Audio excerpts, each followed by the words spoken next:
Hey everyone, thanks for coming up to the top floor on this beautiful day.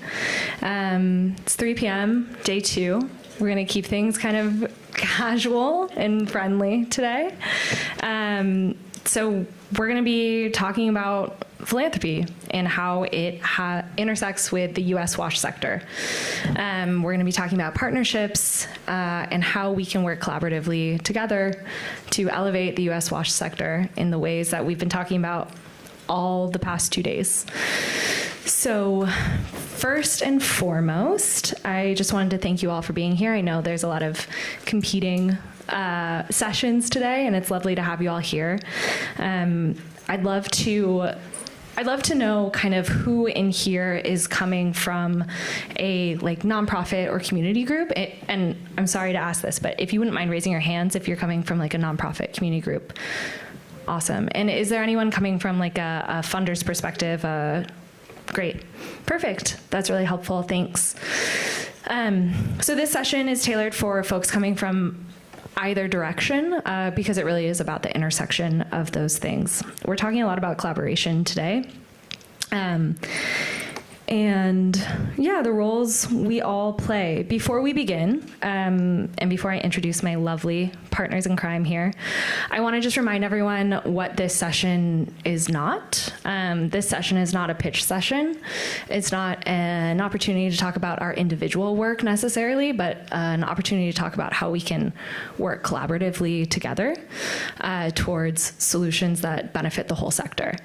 So thank you so much for respecting that as we move forward. So, who am I? My name's Colette. Hi. I'm the manager of strategic partnerships for DigDeep. What that means is I handle the relationship management for all of our partners who are government partners, corporate partners, or foundation partners. Really what that means is I work in development. So hi, it's so nice to meet you, and I'm going to ask my 2 co-hosts here to introduce themselves. Hi, thank you. I want to echo Colette's thank you for joining. There's a lot of really fabulous options for how you could spend your next hour and some change, so thank you for coming here.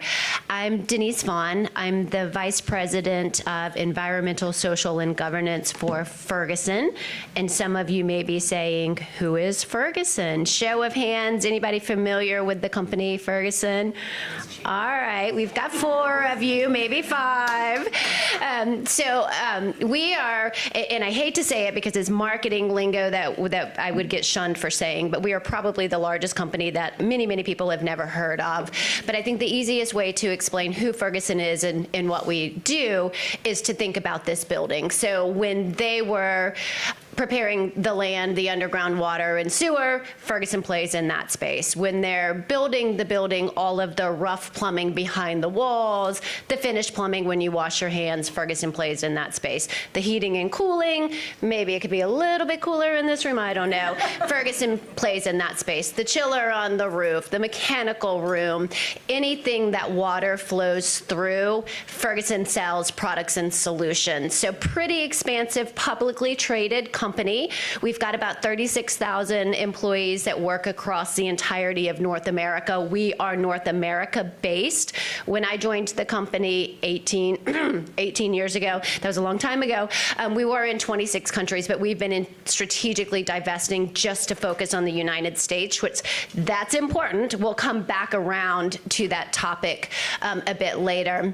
But I'm also joined today by my partner in crime, Melissa Hazelwood, who is our Director of Social Impact. So you might see me defer to her a couple things because she lives philanthropy day in and day out.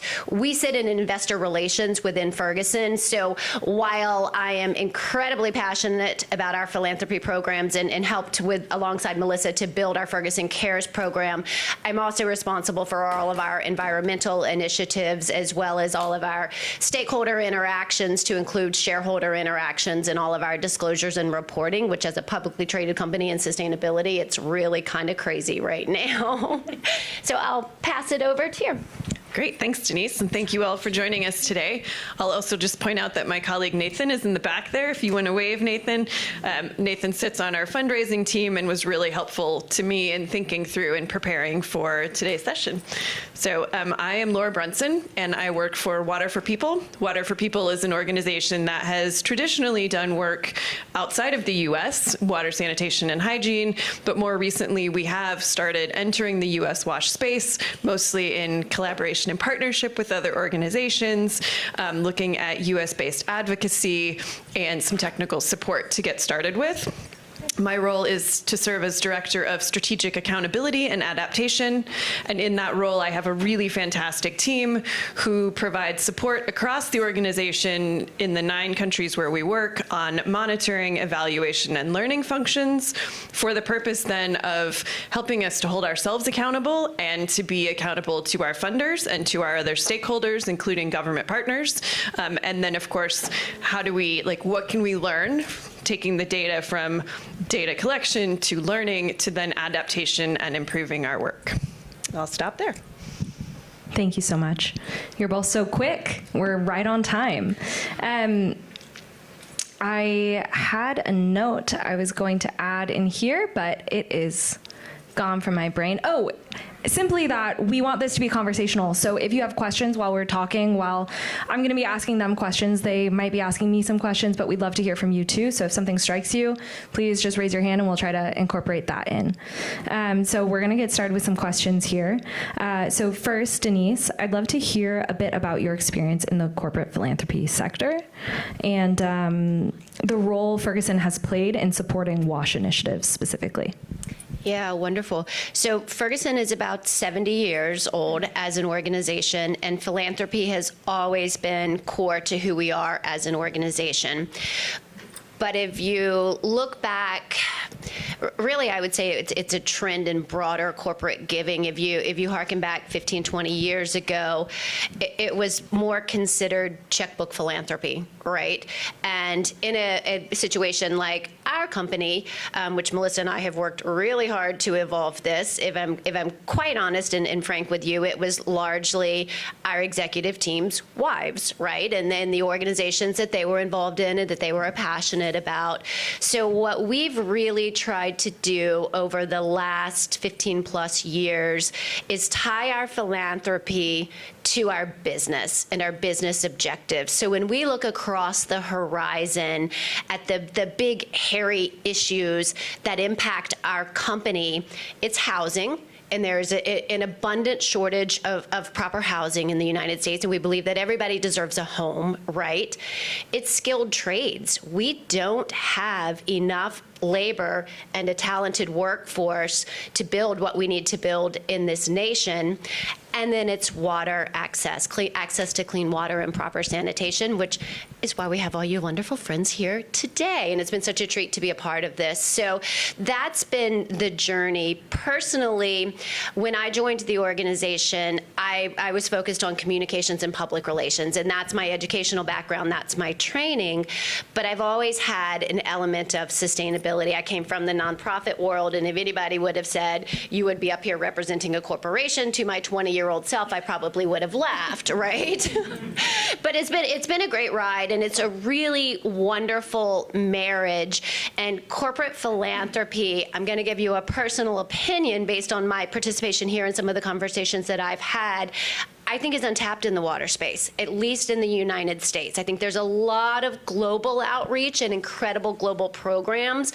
But when Melissa and I talk to our peers, other corporate funders, there's a dearth of organizations that are, quite frankly, and I'm not saying this to ask us for money because we get enough of that, but there are not a lot of organizations that are saying, hey, let me tell you what we're doing in the United States. If we want to research and support what's happening globally, no shortage of opportunities. And now I've rambled so much I actually forgot the question. So I hope I answered that, and I'm going to quit talking. I think, before I go on to the next question, I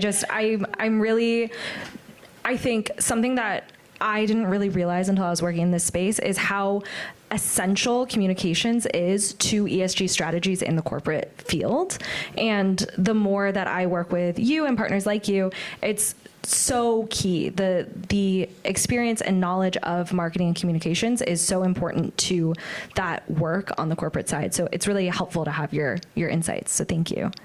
Okay, Laura, I have a question for you. Speaking of global wash, I'm wondering if you could share your insights on the role private funders play in elevating the profile and impact of the wash sector based on your experience. I would love to. And Denise actually set that up really nicely because many things that corporate funders can do, but one of them is to recruit other corporate friends who might be in similar lines of business and say, hey, did you realize what an important challenge this is? I can introduce you to potential grantees. I can introduce you to spaces that you might want to be a part of or share your voice. So I'll start with that because I think obviously funding is really useful, particularly funding things like unrestricted funds or overhead that might be more challenging to get to, but really allow nonprofits to do the important work that we're doing, to hire really great people, to be financially secure, which is all really important to doing the good work. But far beyond the funding, I mean, I think in two different ways, there's a huge opportunity for corporate funders or other non-government funders and also government funders to have a big voice. So, you know, if you think of the Gates Foundation or a USAID, think of the Fergusons, the voice that you can have in society in the wash sector. And so I think that looks like elevating the challenge, helping people to really understand in broader society what the challenge is and what some of the potential ways that the average person might want to get involved or might want to support it. So really elevating those messages broadly. And then one of my favorite stories about when I started really learning the power that funders have is that, let's be honest, people tend to gravitate towards doing kind of what the funders want because that's how you get funding. And so if you're a funder, you have a lot of power to shift the sector. And so we saw that in the international wash sector maybe 10 or 15 years ago. Organizations started realizing just putting infrastructure in the ground is not effective. It's not sustainable over time. We need to think about the finance, the policies, the human capacity, the monitoring. We need to think about all of those pieces. And so there was a group of funders that came together and really shifted how they were funding, what they were communicating to the sector, to potential grantees, and also partnering with some nonprofits. So it was really nice, to use Colette's word, collaboration. And over 10 years or so, the sector's really shifted broadly. And I think I would argue it wouldn't have shifted as much if funders hadn't used their voice and their power in that way. And then also certainly funders have a lot of opportunity to open doors for grantees, to help with marketing and promotion. Some of you may remember the campaign a couple years ago with water.org and Stella, the beer company. And it was like if you bought a beer glass, then you were also making a donation to the organization. And so, I mean, to me, that's a win-win because Stella got a lot of advertising out of it, but so did water.org. And so those kinds of win-win opportunities to share the message, to do the marketing and promotion, I think are also really great, which you would be excellent at with your background. That's great. Thank you so much. I'm interested in that example of the international sector, the funders making that shift. And I think something I harp on a lot just internally at our organization, and harp on, everyone's on board, everyone agrees. But I think something I think a lot about is like, how do we ensure what we are presenting to our funders is authentic to the work that we're doing and that we're not presenting things just that the funders will like it. But I think to your point, it's so true that also the more that funders are intentional about what they're looking for, the more and are at these types of convenings, listening to the folks that are on the ground and using those learnings to inform what they're going to fund, the better chance we all have of getting the resources we need allocated to the right places. So that's a great example. So this question is for Denise. I'm curious if you could talk a little bit about how you approach sustainability and long-term support for WASH projects beyond initial funding periods. I think you probably, and you may not even have been aware that you said it, but I think you've said perhaps one of what I think is probably the most important takeaways in a word with authentic. And authenticity, in my opinion, is so critically important to philanthropy, especially for brand building. So grantors, corporations, give money, yes, first and foremost, because they want to impact change. But we're not a nonprofit. We're in business to make money. We have shareholders that we answer to that are looking for us to say, how did you make money off of my money that I invested into you, right? So what our tasks, and why I love my job, is my task is to marry the two. So how can we have impact and solve some of these incredibly challenging programs and problems and make money for our company at the same time? And that's where authenticity comes into play. We sell products and solutions for solving the water crisis. We don't do our philanthropic work because we want to sell product, but it's that marriage of solving a problem and driving business value. So it makes a lot of sense for us. You know, what else we consider to be very important is brand and values alignment, right? What do we believe in as an organization? And we want people that are submitting grant requests to us to know our business, to know what makes us tick, what moves our 36,000 people out of bed every morning. We want to build a better world, right? We do that through the products and solutions that we sell. So how can that then marry with what you all as nonprofit leaders are trying to accomplish in the world?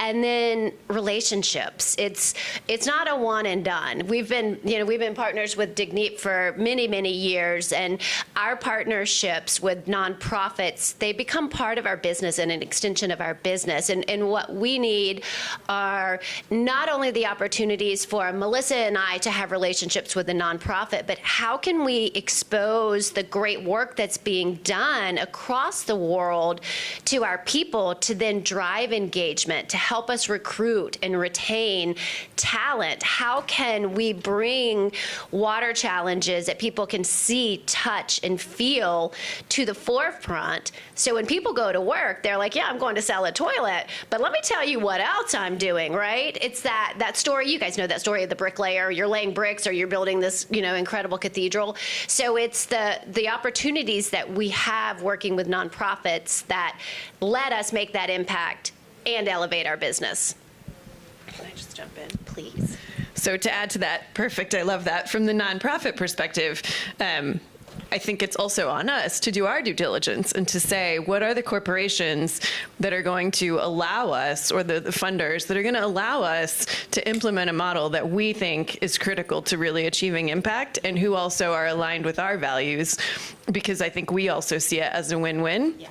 And you talked about relationships. I mean, some of the best partnerships that we've ever had with funders have been ones where it wasn't just transactional and it wasn't just about one-off funding. It was really building a relationship and almost pushing each other to be able to say, well, you want us to do something, but based on our experience, we don't actually think that's effective. Can we have a conversation about it? Or, we need to learn about you and figure out what is it that's going to make it a win for you and your stakeholders, and also for us. And so just that relationship and that ability to have sort of hard conversations, and it takes time and it takes an investment from both sides.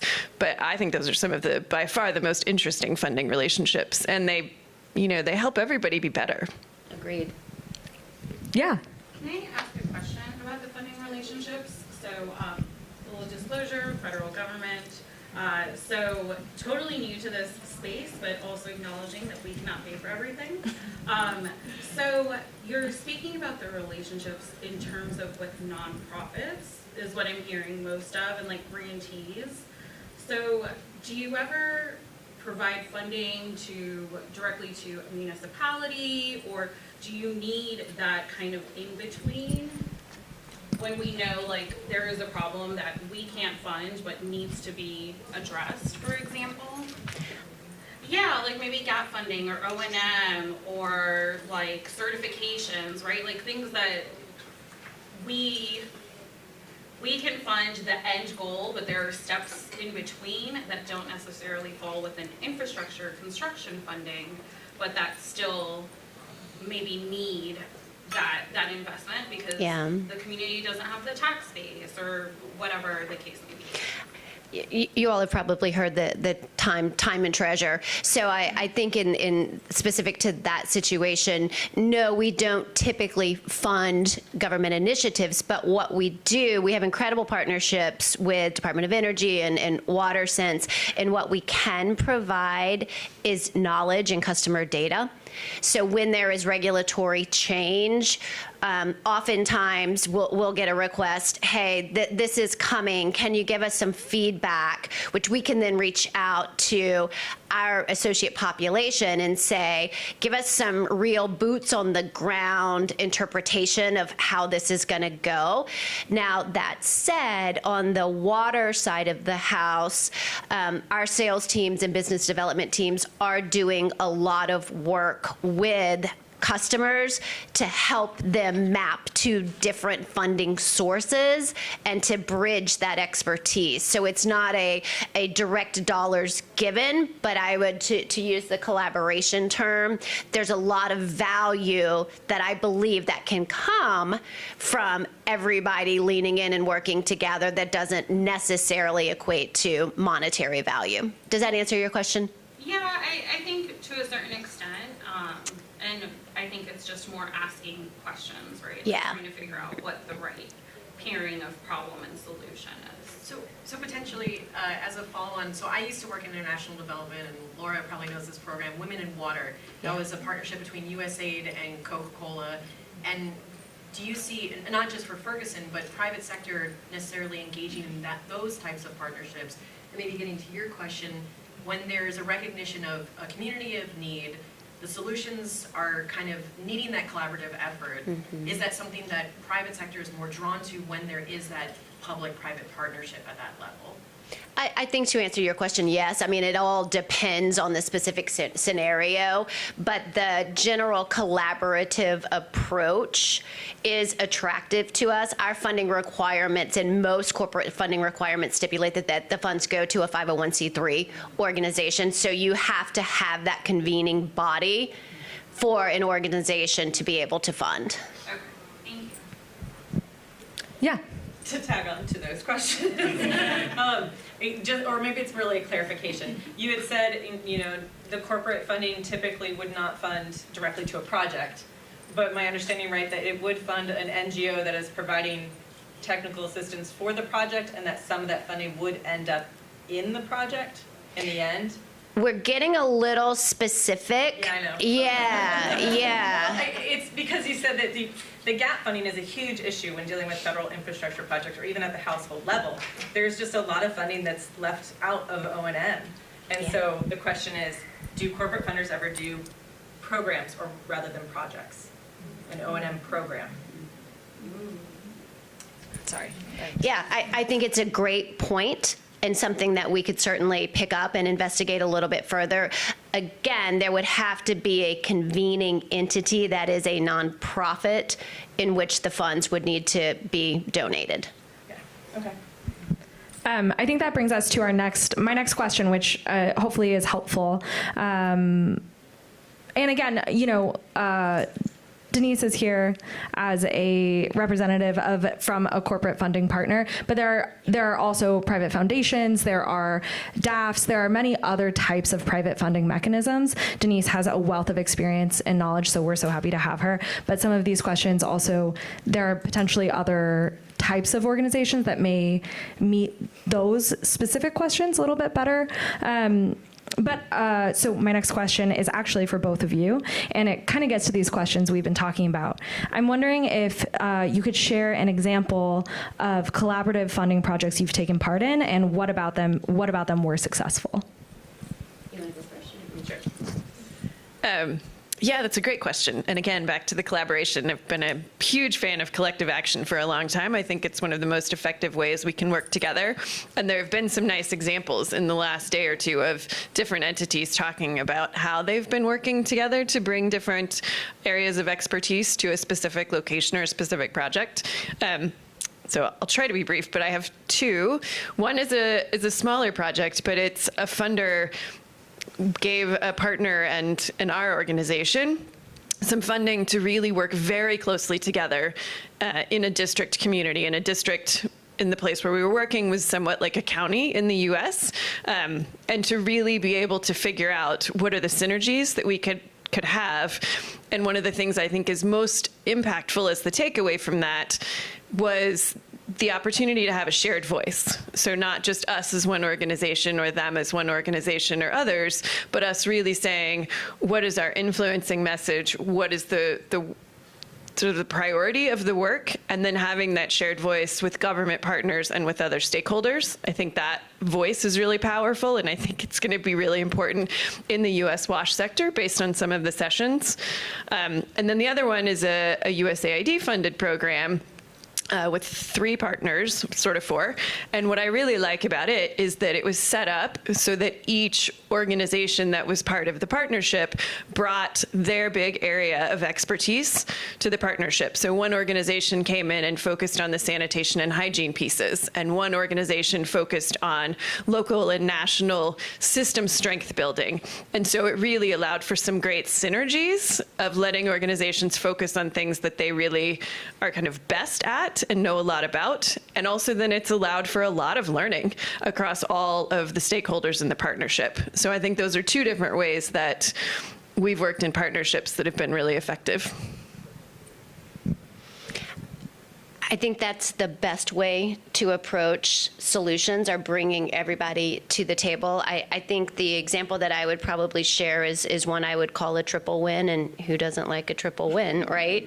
And Robin did a great job touching on this earlier in the skilled trades, or the developing a WASH sector workforce section. But we're proud partners with DigDeep and some of the incredible work that's being done on the Navajo Nation. But what happens when you bring indoor plumbing in and there's no talent to maintain and upkeep? So then our great partners at IATMO and IWISH then took that to the next level and developed a curriculum for the Navajo Technical Academy to start to then train plumbers. So it's probably a win-win, win-win-win, right? So then you're increasing the economy because you're upskilling your talent. And hey, guess what, guys? Again, not why we do it, but we now have a customer of the future and an avenue to continue to grow sales of the products, which is why we exist in the first place. So it's really taking that full circle, and we've seen it again in Appalachia and other areas of the country. So I think the model is simply brilliant, and we need to do more of it. Thank you both. Yeah. Thank you for mentioning the Navajo Nation. So we was just finishing up the session last on tribal access to WASH, and partnerships was a huge theme, I think, of that, and cobbling together, because I think as tribes and tribal nations, we are a lot in the intergovernmental space, especially with the federal agencies. So I'm coming here from the Pacific Northwest, and I think philanthropy is a whole new world for us to navigate. As you mentioned earlier, a lot of investment in international projects. But when you start to compare that project-wise, many of those international projects are very applicable in tribal lands and tribal nations. Mm-hmm. So, just to make the point that philanthropy is a new world for many of us tribes, especially if you're not a large tribe like Navajo or Cherokee. And I think 0.01% of philanthropic dollars somehow can make it to Indian country. So I just would implore and plant the seed again for that, which you already mentioned, about knowing that we're here at this convening, to connect those dots and be partners in this, share. Even just that I was here talking to you. So I don't know if necessarily know that's a question, but just to underscore and appreciate the partnership. Thank you. I said to my friends that we had lunch with today is, I wish there were more funders here. And so how can we, as a corporate funder, start to elevate your voice? And that's really what we're trying to do, is raise awareness to the issues and the challenges that we face in the United States. Because how many times have we heard this entire conference? People just don't know. They don't know. They don't understand. They don't see it. It's not real enough to them yet. So how can we change that? Yeah.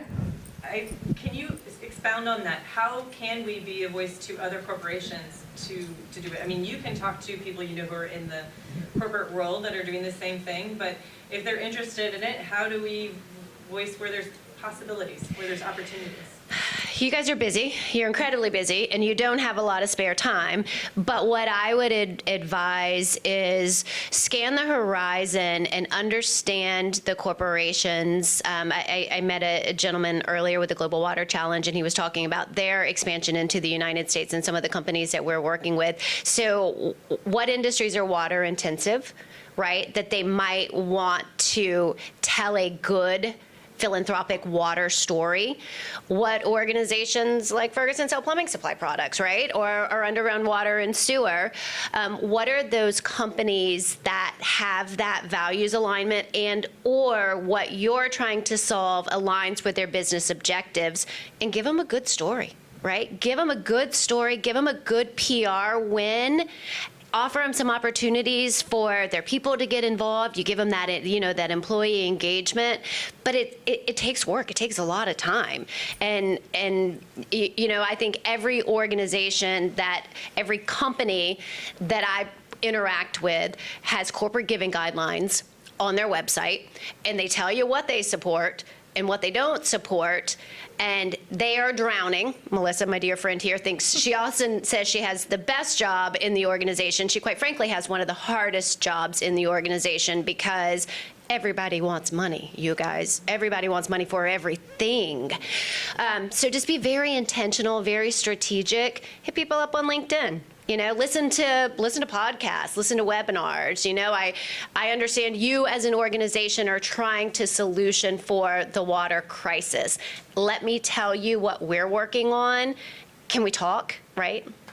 Well, and that's a perfect lead into our next question, Denise, because I think something that I find really interesting is not just the projects you funded, but the projects you don't fund, the applications you get that you can't move forward with, even if you think they're fantastic, but there's a reason why you can't move forward. And I'm wondering if you could talk to us about an example of a project that you thought was fantastic, but you weren't able to provide funding.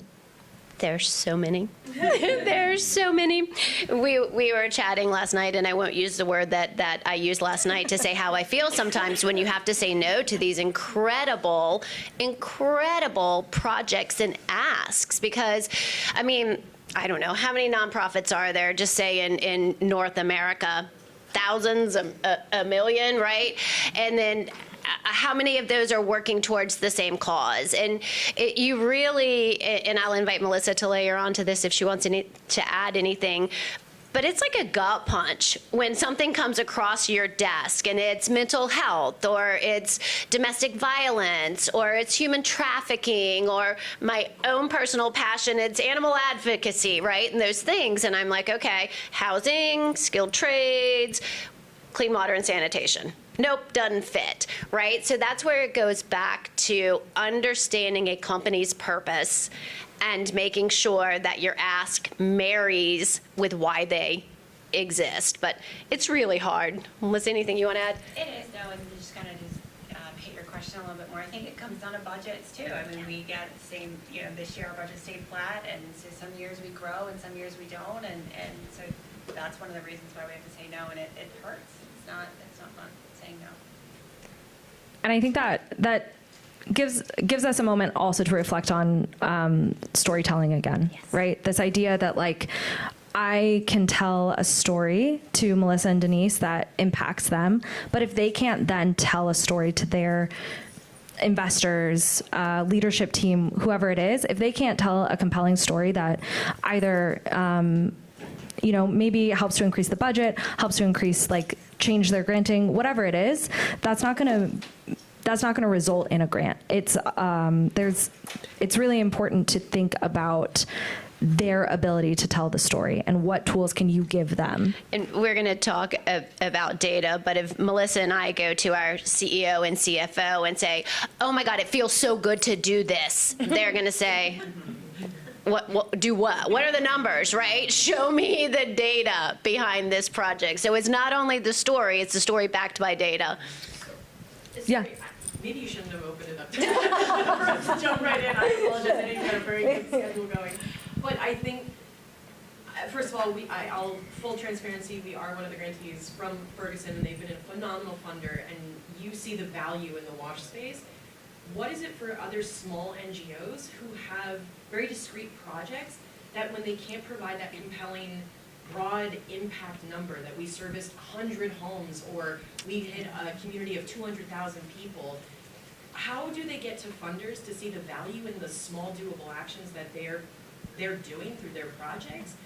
Because I see Ferguson investing in big and small, and I think you do a phenomenal job, and I'm not just saying that because I'm a grantee, but other organizations tend to have restrictions on, or they don't necessarily see the value in the 5 households reach versus the big multinational nonprofits that reach a lot more folks. Well, you're just right ahead of me. Sorry. No, I'm just going to pass it over to Laura. Well, Denise, I'm sorry. You're welcome to answer. Oh, no, go. But, something that I was planning to ask Laura is, we all know, I think all of us in this room know that the cost per connection, cost per person isn't always something that works for a funder's idea of it's too expensive, especially in the US. It's too expensive cost per person. It's really hard to make that sell sometimes. And Laura has great experience thinking and working with this idea. And can you tell us a little bit more about your experience reporting back with the actual metrics that are being tracked and what works? Sure, thanks. And obviously, it's always a conversation, right, between the funder and what they need to be able to tell the story, to report back to their shareholders, and what monitoring we're already planning to do to try to make it as efficient as possible, but to make it a win for everyone. And, as the grantee, it would be our job to help them get what they need. But then a lot of our funders are also really supportive of saying, wow, you're already doing a lot of robust monitoring. How can we build on that or use that to report rather than asking you to do a whole additional set of metrics that are going to take time and money or additional community surveys? So I will say, I think this is my opinion, but also as a sector, I think we're moving this way, is that cost per person is a little bit problematic. And I would argue, I could make a very numerical argument that, for example, we were hearing this morning about the cost of putting in some systems in rural Alaska because of transportation difficulties and weather difficulties. And so that cost per person is going to be incredibly different than something in an area that has a very different climate, is much more accessible by road, and maybe has a much larger population per area. But so as a funder, if what they're looking for is to say, well, are you more or less efficient with your dollars than another organization because your cost is $1,000 per person and theirs is $100, that's not a fair comparison. For example, we can't compare the work we do in India to the cost of the work we do in rural Bolivia. It's just not different cost of materials. Every place has a different context. And so for that reason, I could make a very numerical argument. I also would say, and I heard someone say it this morning, and I thought it was the best way I've ever heard this phrased, is that there are people behind the data. And so to say, you can have water for $100, you can have water for $1,000, doesn't really feel like a very thoughtful way to talk about the communities that we're working in or the people that have been disadvantaged over time. And so, what we like to do, and what a lot of our funders are very supportive of now that we've had the conversations and explained the purpose behind it, is to look more at impact numbers. So less cost per person or less cost per system, but looking at over time, are we seeing, what are we seeing in a community as a whole or in a district as a whole, which speaks not just to 10 specific infrastructure projects, but also the broader systems work. Is our collaboration with government going well? Is capacity increasing? So it's really looking at a more of an impact and less of a per person. The other thing I would say to the idea of telling stories is, I think in the international sector, and I'd be interested to see what's possible in the US sector, is we're starting to look at some very interesting types of monitoring that's a little bit less qualitative and a little less quantitative and a little more qualitative, but yet still as rigorous as we can make it, to be able to say, we saw this change in this year and this change in this year, and it's not necessarily numeric change, but we saw a district official come out and make a very clear commitment that WASH is now going to be a priority in this area. Or we're seeing national governments make commitments, or we're seeing changes in different aspects of the system, like a new policy that is more inclusive of gender and hygiene or something like that. So we're seeing these changes, and then how can we sort of help to look at what our contribution is to that change? It's never fully ours. It's always in combination with a lot of other partners or a lot of other stakeholders. But how can we tell that story, which a lot of our funders seem pretty excited about? And it's also really important because it helps us look at our approach and say, what's actually having the intended consequences, or what's having unintended consequences, and then what do we need to learn from that to change what we're doing? Because that adaptation piece is so critical. So I could yammer on about this for a while, but I'll stop here. Laura hit exactly where I would have gone with that, is that qualitative piece is incredibly important. And there is no, Ferguson at least does not have a set formula with, these are the metrics that we want from you every other week. And that's also where that intersection of the relationship comes into play, because at the onset of a grant request, we're going to dig in and we're going to understand what is this organization trying to accomplish and how do they measure their own success. Because if you guys don't have methodologies to measure your success, it's probably going to be a little bit more challenging to secure funding from any funder, right? And so then you're measuring your success. How do you then share that with us in a manner that we can then collate that with the other areas of focus and the other organizations that we're supporting within this same challenge area? And then I think it's important to remember that everybody is accountable to someone, right? Your grantors are accountable to their boards, their executive leadership team, their shareholders. So anything that you can feed to them to say, hey, we're making an impact and we're doing this together, let me tell you why and how, is hugely helpful, big or small. Thank you both. We're at time for our breakout sessions right now, so we're going to move into those, but we're going to have time for more Q&A after those. So if you have burning questions, we will continue to answer them in a little bit. Let's see here. Okay, so if folks wouldn't mind kind of clustering into some groups with the folks around you, we're going to give you about 10 minutes to think about this idea of funding priorities and where we as a group think that resources need to be allocated in the short, mid, and long term. If, think about what's the most urgent need, and in a broad sense, is that advocacy, is that on the ground implementations? What do you think are those short, mid, and long term goals? And we'll come back and share in just a little bit.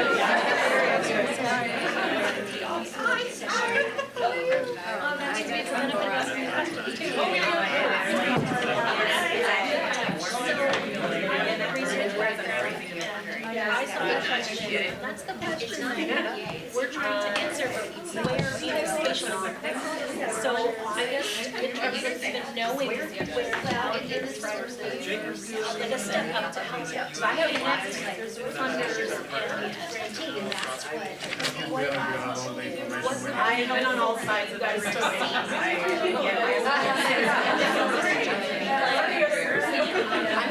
I wish, and I don't, you don't have to answer that right now, but I think that's something we're not talking about. Kind of has to go with this conversation.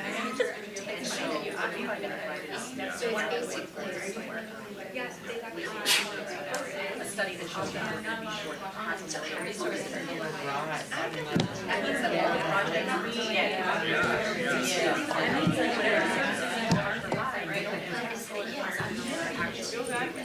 So I think you did really go back to education. Goes back to really working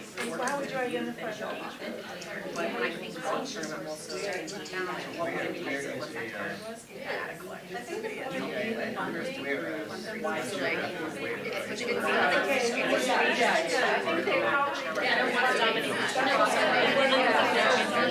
I'm just trying to identify the area with challenges and like different kinds of tactics. So it's not like where the state or county is going to be. Which communities should we be looking at?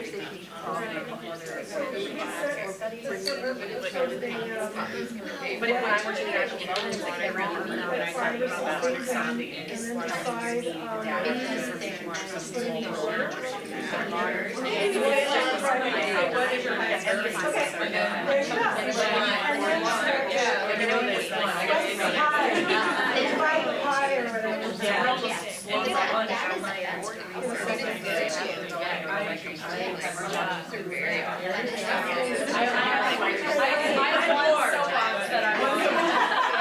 I'm a one-trick pony on the test. Yes. Well, I'm from Water, where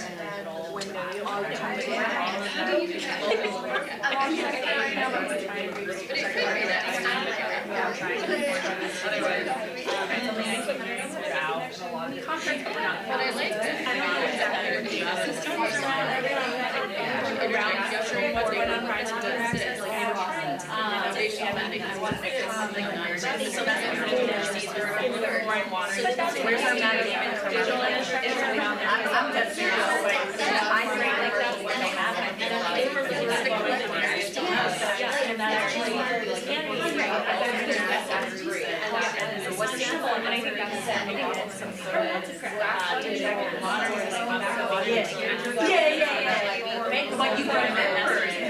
Even though I can't remember what the word is, but like it does.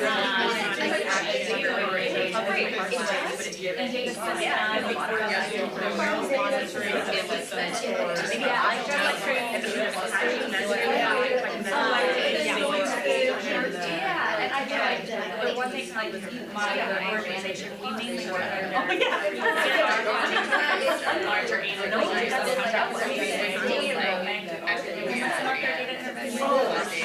and I was just thinking about like how to attract. No, that's exactly what I thought it was like. And like the storytelling of it, you can't start there. You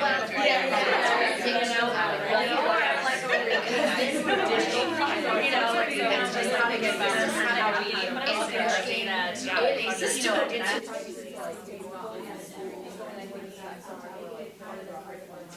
I actually, I separate out because they don't worry about the specific data collection. I know. I kind of procedure exactly. So a lot of we do this making sure that like wherever people is remote and that like collected onto a website and it's been talking about right? That allows you to get the real picture that's going to occur, which numbers out, and everyone can see the whole that data actually happens in the spatial.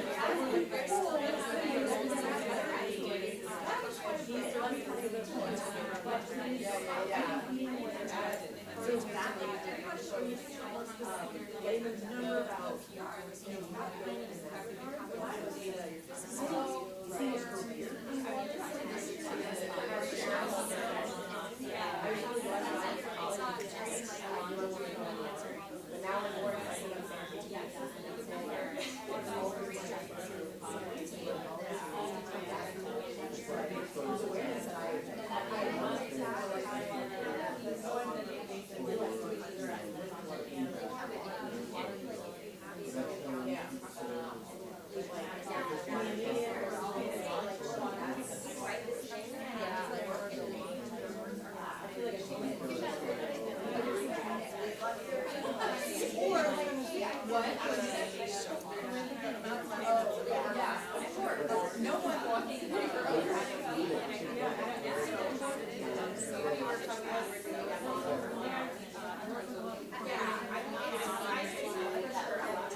1 minute. Thanks.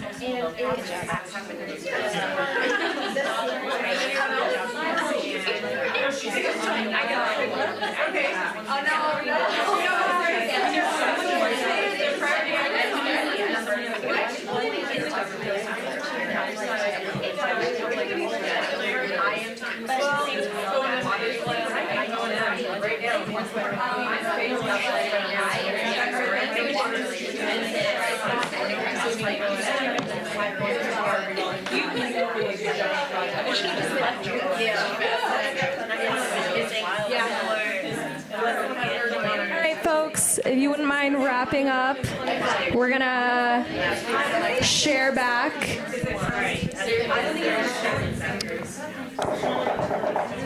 All right. Are we ready? Friends. Hello. Hi. Please stop talking. Thank you so much. Wonderful. Okay. That wine too. Great conversations. So we have another breakout question. So we're going to try to keep this share back pretty short. So if each group could share what they identified as the 1 year, 5 year, and 10-year goal, that would be awesome. And as brief as possible, which I know is hard. Yeah, Laura, thank you. Do you want to, just send them around? Yeah. This group seemed very animated. Does somebody want to report out? We were animated. Well, I'm going to have you speak on that. Yeah. You were animated, not organized. Just share what you talked about. Yeah, I don't think we. Thank you, Denise. We didn't get beyond what we prioritized. Great. That was enough of a question as it needed to be, probably. But you did have a good point that we could name the priority and then say implementation and maintaining. But we have a few priorities. One that we did get animated about was what was called digital infrastructure. And I'm just going to write what I wrote down. You can correct me. Okay.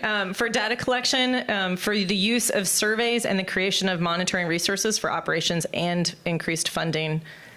Anything else? Oh yeah, for outside investment. So it could be used by the people, but it could also be used to create more funding. O&M, basically, so it doesn't turn into a larger project in 10 years. And then technical assistance for actually how to operate and do accounting for small water plants, and then teaching, which I want you to speak towards it because you got cut off. Education, but education everybody thinks of very differently, and it can be. I was hearing a lot today and yesterday about trust and just being able to go in and get people to accept the programs. So it can be not just training, but it can be just through education, developing trust. So. That's great. Thanks. Yeah. You guys want to pass the mic to the next group? Perfect. Thank you. I don't know how I keep getting volunteered in every group as the speak out. I'm too loud. So down quickly enough. Not it. I derailed our group because I was really hung up on this where being like locational, and then how do we identify the areas that need help? How do we define the success measures are sort of tied to the where and what the problem is. So if we're not coming in with a specific funder in mind, or if you're working with like a group of private funders who got together and they don't all share the same values necessarily. How do you communicate the benefits, which also goes with measuring where we need to put the resources, because the benefits are the flip side of the challenges. Yeah, and the qualitative piece came out again as you guys were talking about. Thank you. Did I miss anything? Yeah, we interpreted the where differently. We interpret it as like where in the process of the water access gap. We should be. I should not have used that word. Prioritizing it. We didn't get to the years. We talked a lot about how like the overhead costs of managing the funds that are provided are often kind of overlooked. We talked about how they're really difficult to get funding for, and they're also really difficult to get resources for, and oftentimes communities will receive funding and maybe not even anticipate the cost of the overhead and management of those funds until it's too late and they're going to have to use a bunch of their grant money on things that they didn't anticipate, and on in funding that might be limited, or you're looking for results. That can be really difficult. So we were just talking about ways to kind of, we didn't really get anywhere on it, but we're just brainstorming ways on which, we could try to help that, or we were talking about like how the quantitative data could also help with that, or the qualitative rather. So yeah, did I miss anything? And I'll just jump in the interim while the mic is going to the next group. I think that point about overhead is so important because there's been a lot of conversation, as someone in this group talked about trust, but you don't just build trust with a community overnight. That takes time, which takes personnel time, which requires overhead that isn't like we tangibly reached 100 people or 1,000 people, but you can't do the good work if you don't take the time to build those relationships. So I think that's a really great point. Yeah, so yes to what everybody said. So our group, we definitely talked about data. Data collection is key. In the international space, they're so far ahead of like qualitative and quantitative data in a way that it almost makes it embarrassing here in the US that we have like 3 reports to every 50 that exist for one rural community in Uganda. So data collection and storytelling around the data is exceptionally important to work with funders. I also say, I would say, to summarize a lot of what we were discussing, it's really around investing in systems change. So education, meeting young people where they're at, finding ways to educate them, to get them to consider careers in water and sanitation, to bolster that workforce, to help with the technological gaps that exist, but also to be providing the services. And then also the paying for overhead, I think, is essential, because I think about it when we talk about teachers. They get really awful salaries and people are complaining, well, the teacher's just not good. Well, if we paid folks what they're worth, that doesn't mean that you got to give groups enough money that they can take their staff out for fancy dinners every night. But providing overhead for staff capacity building and longevity within the organization. Another systems change could really be to invest in groups that are doing the advocacy, that are doing both implementation and advocacy, because at the end of the day, the institutional shifts are what really need to take place. And so if funders start to recognize that, I do know, speaking from my experience in the international space, there are very few funders who are investing in advocacy. Gates Foundation was one of the biggest in the water and sanitation space because they saw value in it. They also were one of the largest donors, and so everyone was just flocking to them because they couldn't find another funder. But yeah, I would say to achieve any impact in the short, mid, or long term, really investing in groups that are helping to create broader systems change through either small or large projects would be a fantastic way to allocate resources from donors. Thank you. That was great. Thank you so much, everyone, for taking the time to think through that. And now, based on those answers, you have more questions to answer.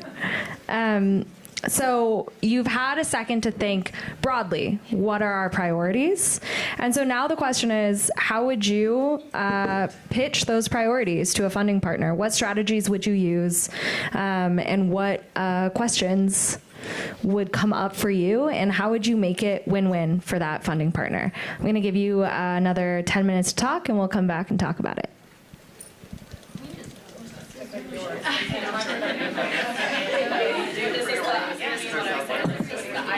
I can answer this question, but I don't want to make it. Yeah, okay, let's I know. I was thinking how they are.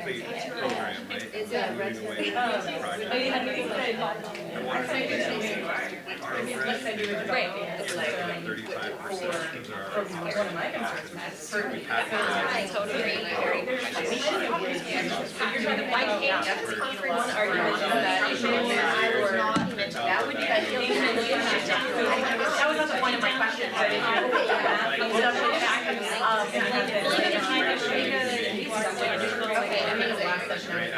lobbyists for quite a while. You're leveraging your funding to get really dry. So that's the back to like the other way, I think it's sustainable.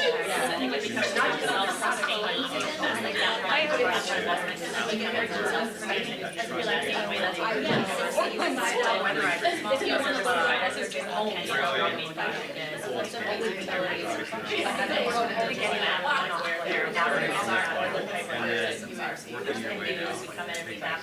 So, sorry.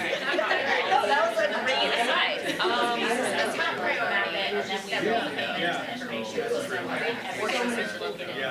now we're on water basis. Now we're on water basis, so that then they can take that to local banks. So we invest data, you get solar power. They're way more better than this area. That has an accounting system they predicted, that has taken, that has all these things on the pipeline. That's what we should have to get investment, and then get solar infrastructure. But without that, I don't know, the banks like we back way back to the high school.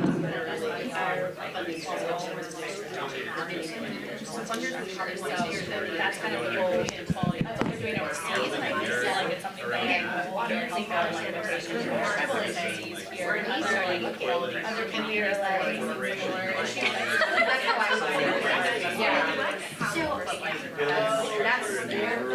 Yeah, the bottom line, how we be like, how do you storytell that? So you want to be how I would use it.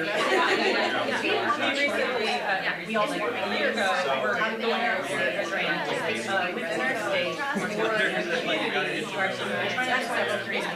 And we were trying to find how many people actually saying water representation when they have water and how many have not. And then and the only data we could find was already not even on each. And then we were like, well, how about I used to live in water and they were like, oh, well, we have that as correct data. Okay. So then the latest one I found, I think, was just one of Google Maps. And like Google Earth, and then it counted what I thought was houses, and then I had a friend who was like, so I wanted to be like, that's a shit, no one's getting that. Yeah, we know that one's been abandoned. So we go up to this bridge, and we're like, let's pick this one.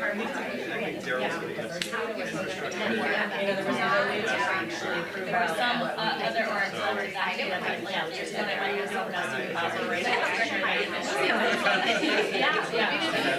and there's probably something that I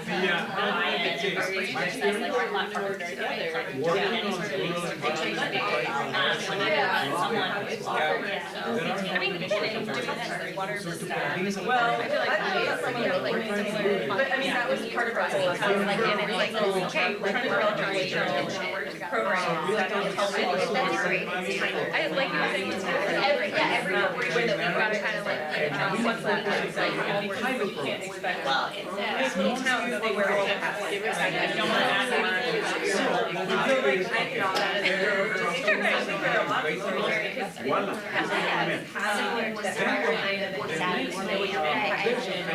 to then leverage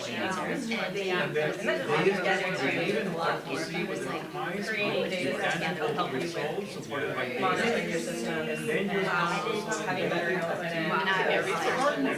well, that's just sharing data.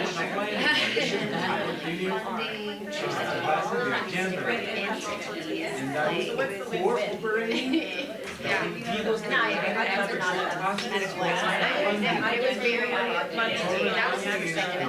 That you're now able to go and get more funding that way. They don't have that. I mean, that is like part of it. You can't argue that. It's like a teaching. Like cherry on the something, it's not a cherry on top. That's not going to come back. Exactly. 1 minute, thanks. So maybe and then funding for developing data collection and cybersecurity for helping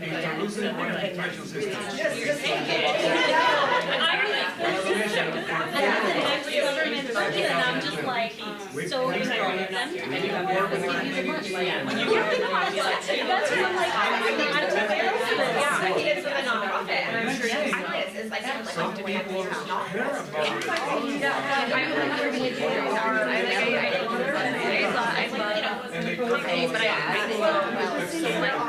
Human rights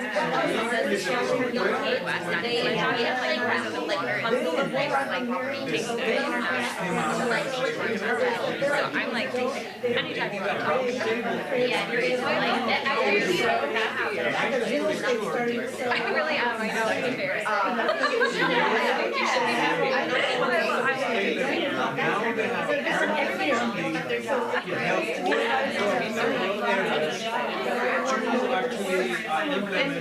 It's nice. I feel like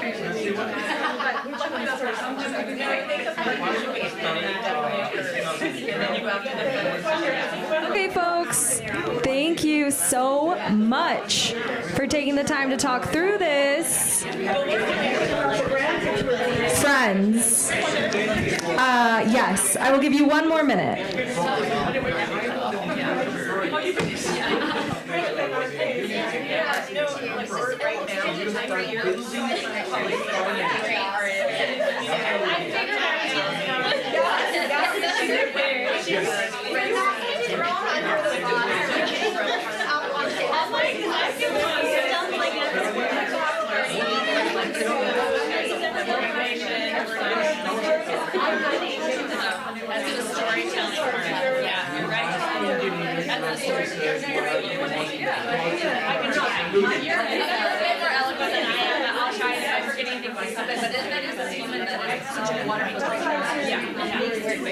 Okay, minute's up. No problem. Okay, I know that these were really hard questions, so thank you for indulging me, and I didn't give you very much time, which is tough, and I'm sorry. So here we go. One of the priorities we talked about most in the last session was data. And so what we talked about now was how to make data sexy and fundable. And again, how does the storytelling piece and the human piece come into creating data systems, which seems so dry. But, one thing my company does overseas is we work with small scale service providers in like rural water utilities to kind of map all of their wash infrastructure and create these operating systems that they can take to private banks for future investment, because a lot of these private banks won't invest in these utilities without seeing kind of this baseline understanding of what they have on the ground. So I think the win-win would be like, you invest this much, but here's the return that this is going to get for the utility and for the community. And the human aspect would be like, for example, my company, and I think yours as well, is we never just come in and prescribe what's going to be done. The first thing we do is we sit with the water utility director or the guy that works out in the lines, and we say, what are your needs? What are your data gaps? Where does your data already exist? Let's create something that's going to work for you. And we do it all together and we test it throughout. So I think that's it. Did we get it? Okay, yeah. And the win for your company would be that then you have a replicable way of creating a data system that another community might be able to use. And you can say, it worked here for this community. We'd like to do it again. Love that. Great job. Scalability, that makes so much sense. So we were talking about, that a lot of the investor interest has gone to attraction, development, engagement, and retention of their own employees. So incorporating or really thinking hard about how you can get their staff involved with volunteer opportunities. It's not a deal breaker, but it's like a sweet cherry on top kind of thing. And it doesn't have to be, if it's a technical type of project, it doesn't have to be with like the technical parts or the less sexy parts. It can be an enrichment project. So if the example that was discussed was if we're digging a well, nobody wants to dig, but they might be interested in putting up a well house or some sort of protection around it. So it could also enrich the project. I think another thought that came up was having them participate in educational activities and going into schools. I made a pitch in the first group, and I'm going to add this now too. I think that research and academia can play a bigger role in some of these, whether it be with data collection or helping identify these areas that could use help. And I just wonder if there are ways to partner with them, whether it's on the corporate level or at the grantee level, that are not being fully exercised. I came from higher ed before I entered corporate. I came from higher ed before I entered corporate America, and I could not agree more that we need to tap into universities. One, for the whole advocacy piece, because this next generation truly, truly cares about this stuff. So let's educate them and set them loose. Slight correction, people do like to dig. And when I went to the Navajo Nation, I dug, and I had so much fun. It was the best experience ever. I also, just a little plug for DigDeep. Right now, we are engaged in a partnership with Johns Hopkins University as well as Michigan State. So we're big into seeing how academia can work together with us. Quick comment. Yes, quickly. Also, at Columbia, there's a group called the Aquanauts, and they're undergrads who are interested in water-related projects. And they don't need a ton of funding, but they really want to get out there and do projects and be able to show what they did on their resumes. So there's a lot of work to harness. Social media, I'm guessing, too. So there you have it. It's great. And it's workforce development. Who's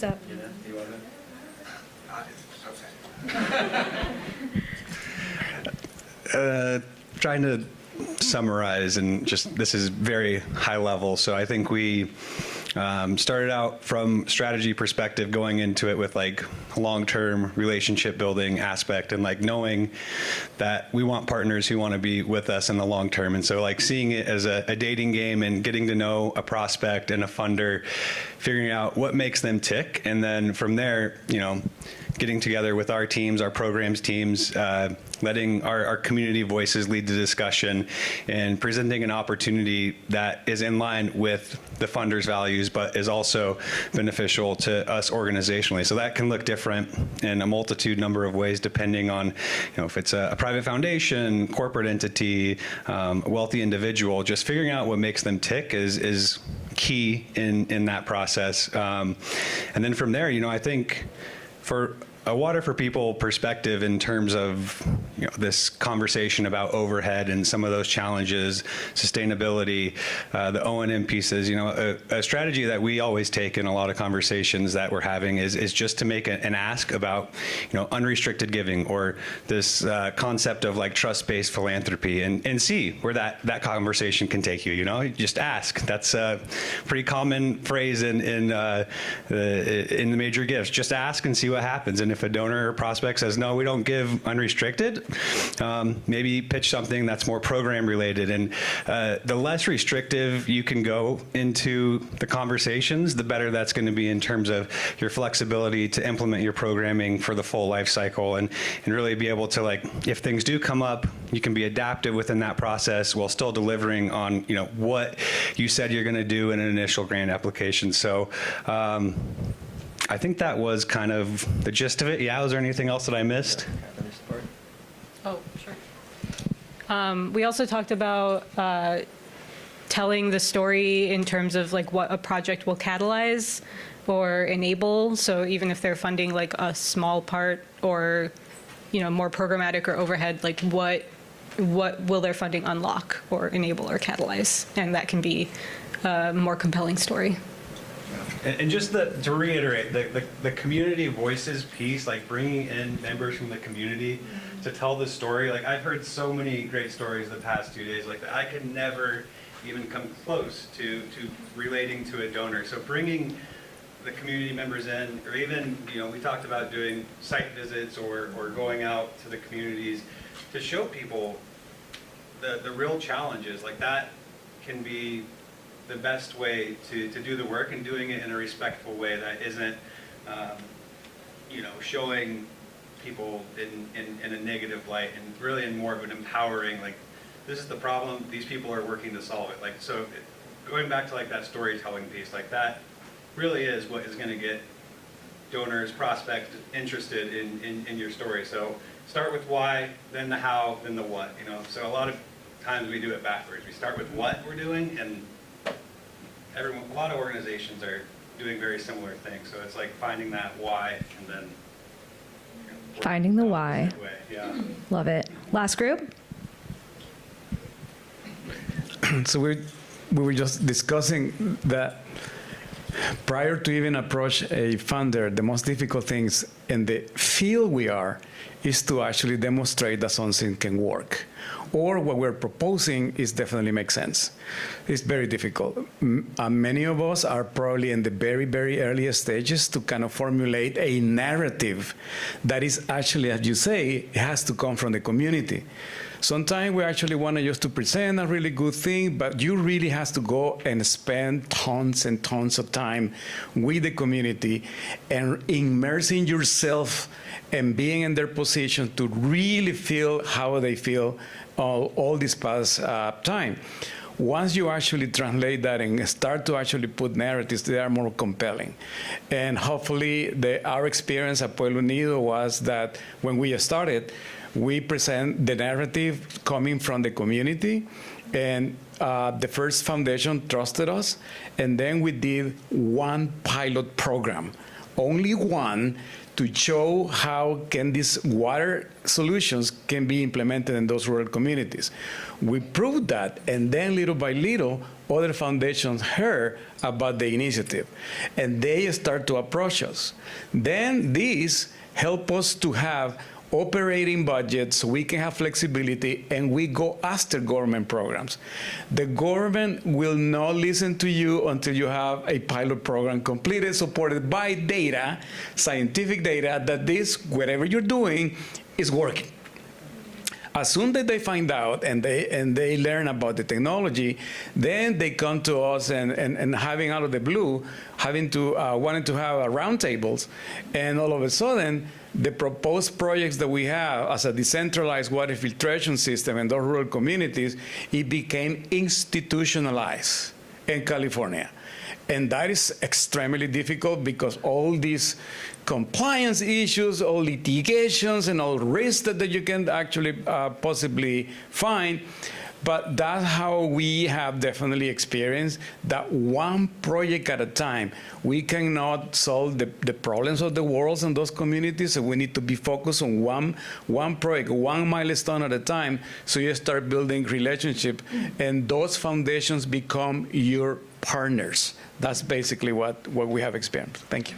I want to layer on that it's not just government that loves pilots. Corporations love some pilots too. So from a funding standpoint, I think that would be a brilliant grant request for us to receive, to say, this is the pilot program that we're embarking on. This is our hypothesis based on this data. This is what we're expecting to happen.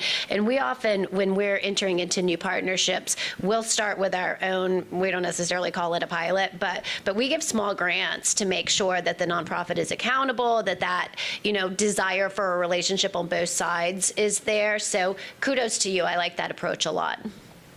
So now we're going to open it up to questions. We have 8 minutes. Yeah. Thank you.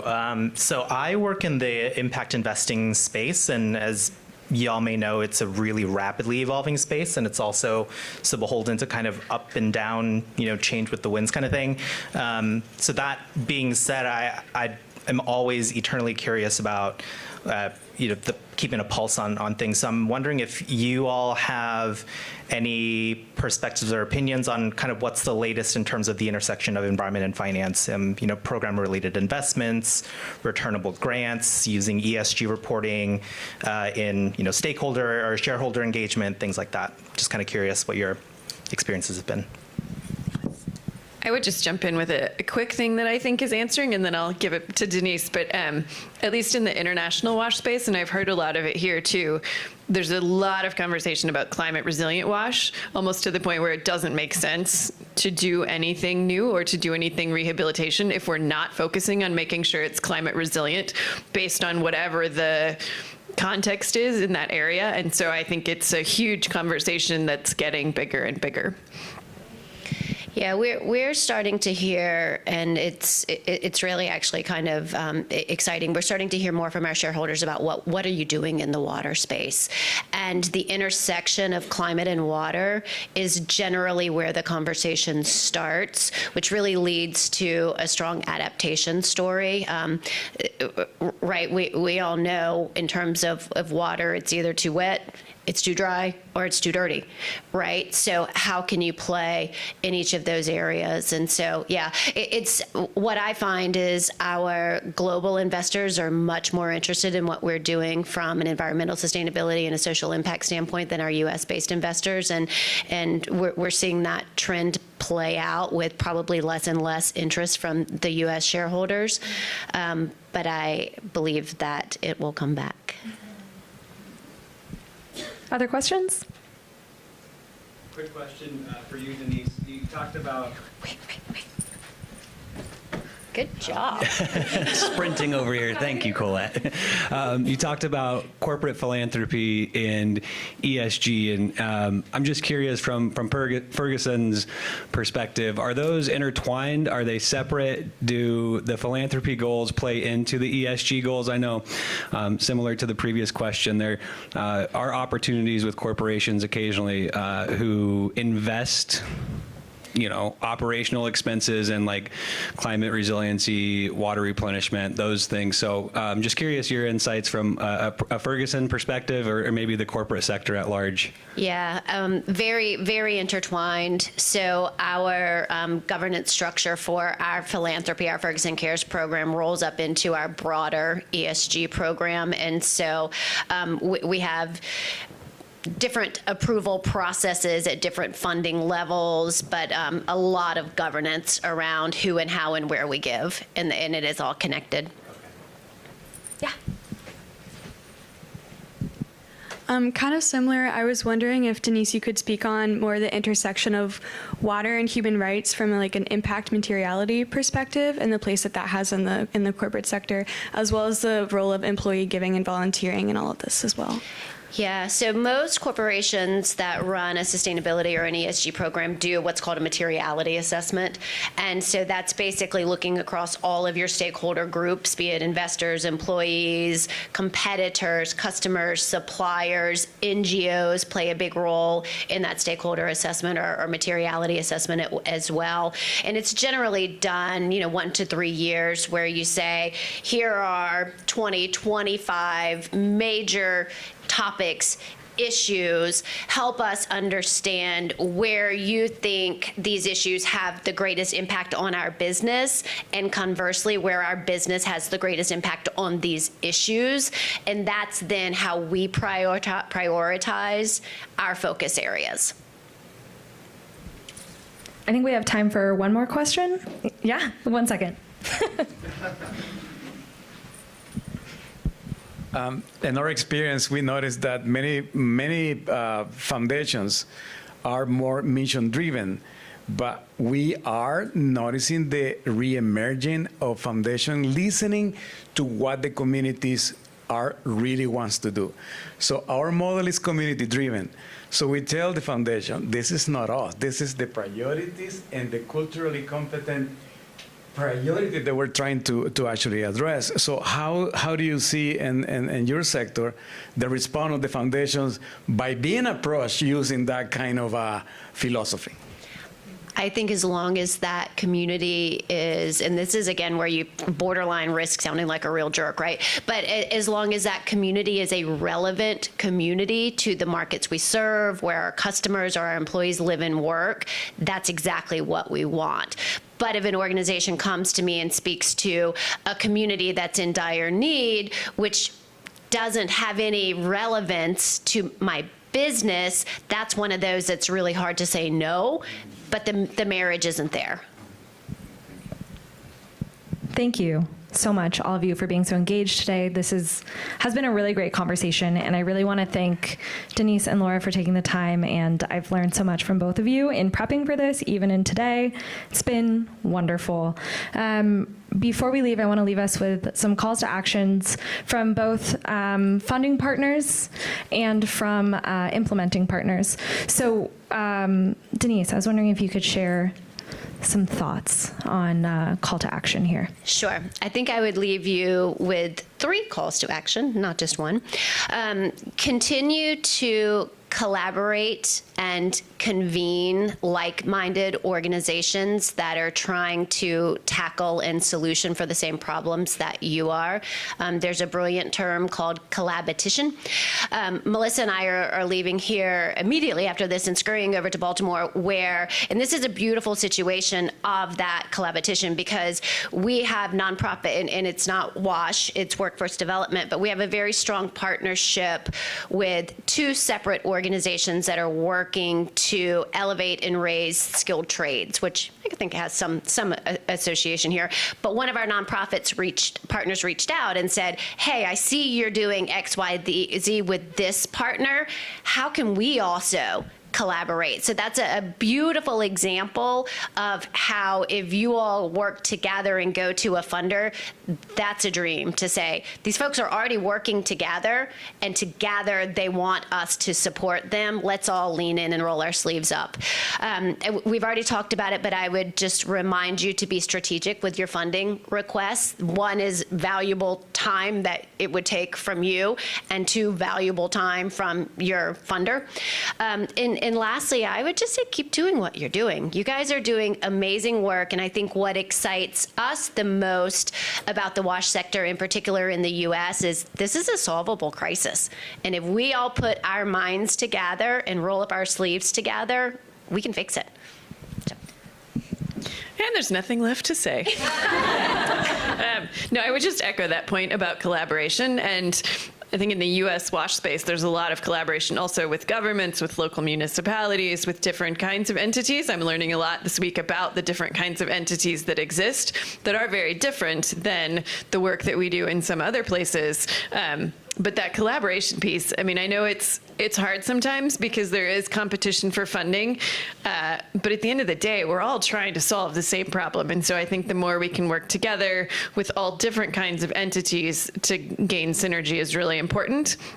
I really loved the conversation around data that was happening here, and I keep hearing it yesterday and today that there's not enough data in the sector. And so thinking about what are ways that we can efficiently and effectively gather data that's really useful for decision making, for funding, but without being overly burdensome, I think is really critical, and that keeps coming up.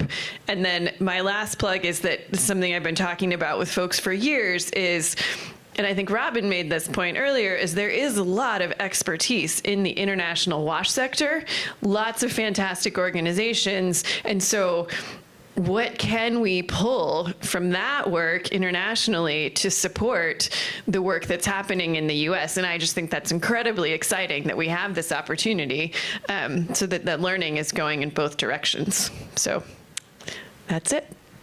Thank you. Thanks, guys.